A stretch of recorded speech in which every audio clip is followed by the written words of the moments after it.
warrior. I was reading something the other day and I found it so disturbing I wanted to share it with you.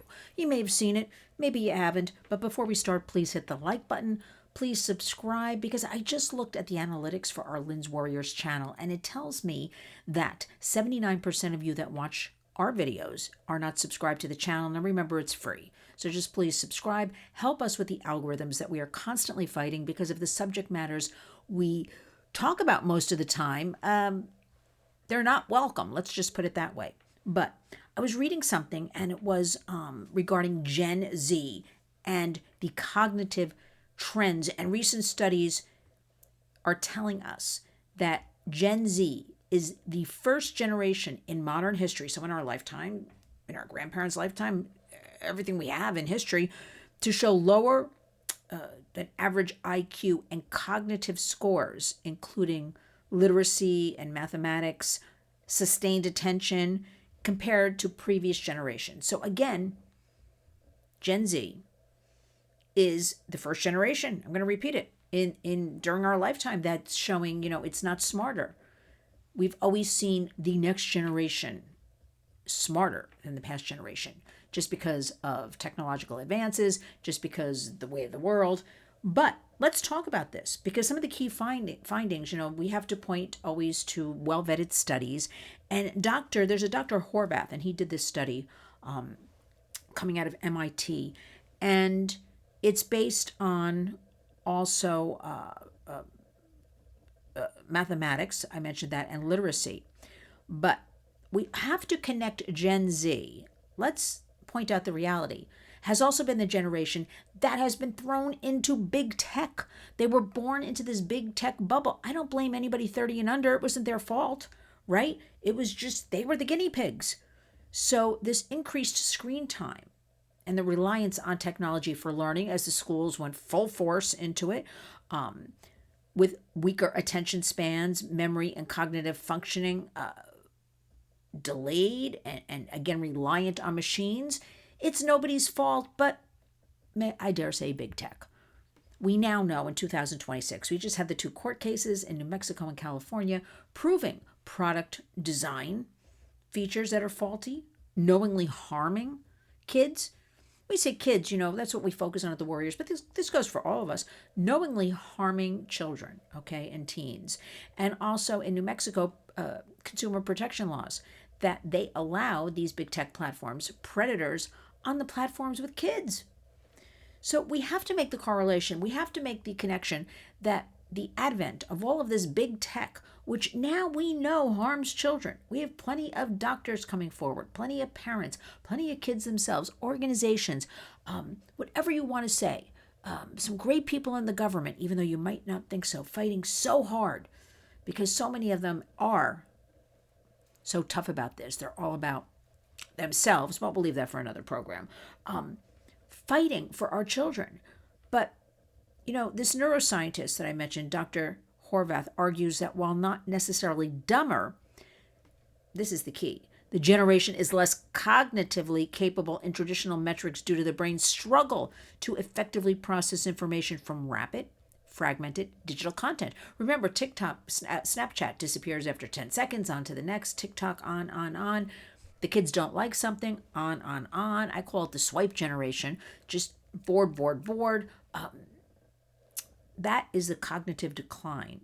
And we know, and I've got to mention it, that whole experimental COVID-19, I'll just leave it at that, affected our children so greatly. Bad things were happening before that, but that sped up the entire process of learning losses. So even though this study from Dr. Horvath is really focusing on traditional cognitive measures, the shift in skills, not really a drop in intelligence, but it's because of this new way of everybody absorbing, being thrown at all this stuff in our faces and screen time constantly.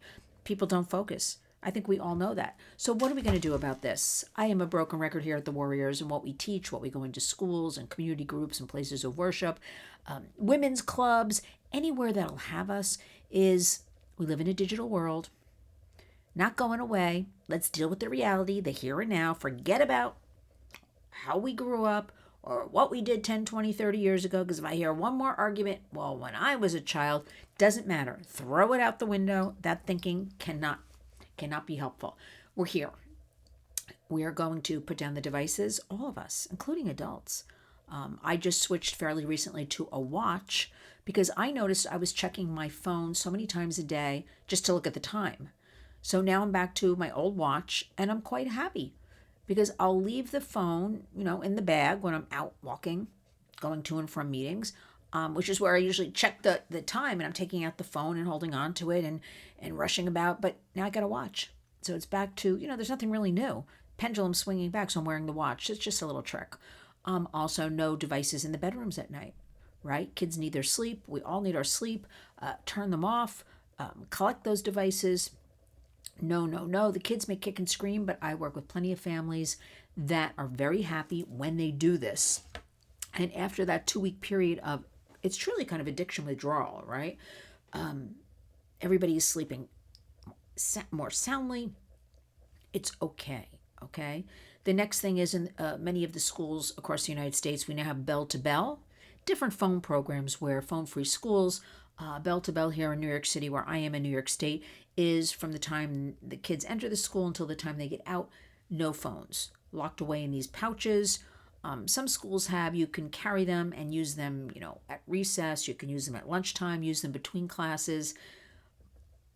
And people argue with me that, well, that doesn't help. Well, it does help because that's less time a predator can get to your child. So anything we can do, we got to think like that, right? Like anytime we can cut it down, because again, it's not going away, all this big tech.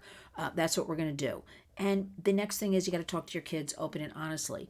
Do you really need to be on that phone, 4 to 7 hours a day, 5 to 9 hours a day? We have varying studies. And remember, all of the studies we have, they don't relay the true information, because a lot of it's not reported. It hides, kind of in plain sight, and people are embarrassed. They don't talk about it or submit the correct answers. And the other thing we have to do is we have to make sure if your children are in school, whether it's grade school or high school, you do not have to accept, because they did it here in New York City, and they did it, and the parents were not told about it. You do not have to do all of your assignments on, for instance, government-issued Chromebooks, okay? You have the right, because the school will fight you on this, because everybody's online and they've got the Chromebooks in the classroom. They bring them home, which, by the way, in New York City, if it gets stolen or lost, you don't get a replacement. And so there are kids who are trying to do homework on a phone. You know how difficult that is? Small, and they're trying to, and what a mess. But you can ask for a paper packet. And there's a new program going around the country, and actually the parents are spreading it, and it's called Pen to Paper. And you have every right, no matter what your school tells you, to ask that administration to give the assignments. You can ask for the week up front. You can ask for the month, a paper package. And from what I'm hearing is that a lot of other kids are seeing this and they're saying, hey, that's cool. Actually using a pen or a pencil and doing the assignments. And so that is spreading. But you wouldn't know from cable news because they don't talk about it. But we do here on the Warriors. So you have every right, pen to paper. And you need to go into your schools and you need to ask, how are you dealing with AI? What are you teaching about AI? That's the other one. The other thing is be very careful. Kids are going on apps and gaming and just signing on because the ages will say, appropriate for 12 or 13 plus. Listen, there is a bill right now called the App Store Accountability Act. We don't like to involve government in anything. We are pro-tech.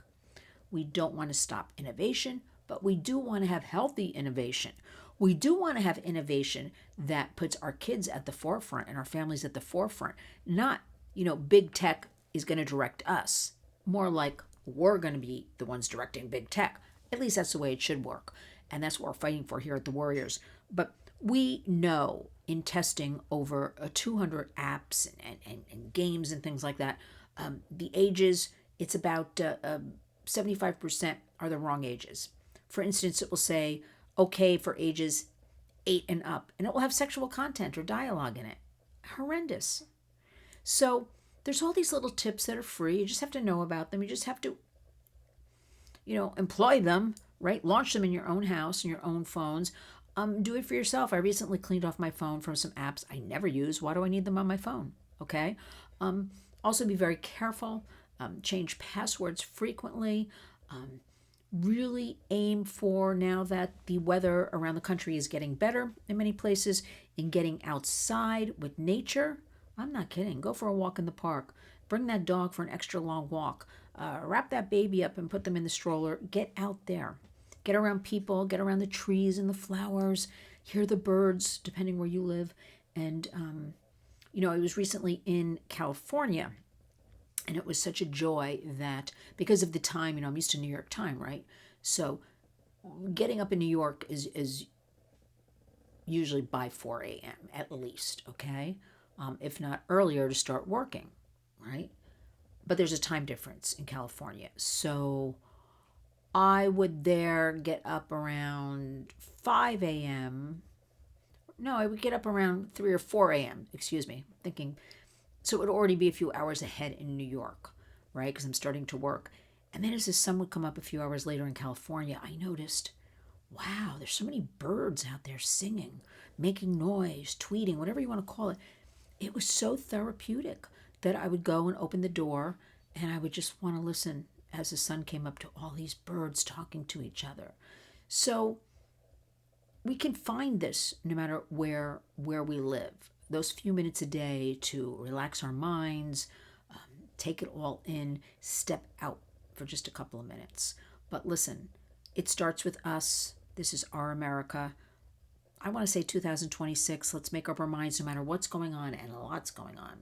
It's renew, it's reset, and it's reclaim our lives. But really, for our children and our grandchildren, a must. Because we at the Warriors believe in community creates change. And again, going into this spring, summer season, let us make the most of it. Let us get outside. Let us be with each other. Let's cook together. I know it sounds a little pie in the sky. I don't care. It's what we need to do. But the devices have been controlling us. So although they're not going away and we use them, I'm talking to you right now. And I like it. I'm talking to you across the world. We use these computers for work, education. But our kids, let's think about our kids, our future American adults and leaders, and let's talk to them, because they are seeing and hearing things online they shouldn't be seeing and hearing, right? Let the information flow from us, and let us give them information open and honestly. And so we talk to all of you out there. Let's all come together. I don't care if you're from left, you're from right, you're from up, you're from down. Doesn't matter. We're Americans. Let's protect the kids. Let's always be a warrior.